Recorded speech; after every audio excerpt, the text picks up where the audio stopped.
Iwe, tende wana. Iwe mira wewe. Mira mani. Mira man. Mira. Wewe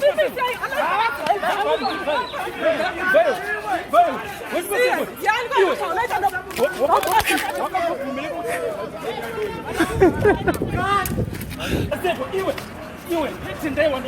Iwe mira wewe. Iwe, I told you about that business proposal. Iwe. Mama man. Iwe mira wewe. Iwe, andika kuzoti tenda iwe. Iwe. Kanza yangu iwe. Wakaphumile iwe. Wakaphumile kocha amapoto. Ama yangu unoziya one day iwe mira man iwe. Awusikumona kufana nele. Iwe tshela kushiba tshela kubala usikuthi akafana nele. Awusizona. Yasitarisisa wewe munhu. Tarisisa chiko ne wewe. Chi. Ufana ukutombela maoko ayodzika meyodzika. Ufana ukutombela maoko. Chiko ne wewe. Wewe pasi. No problem, man. What was it?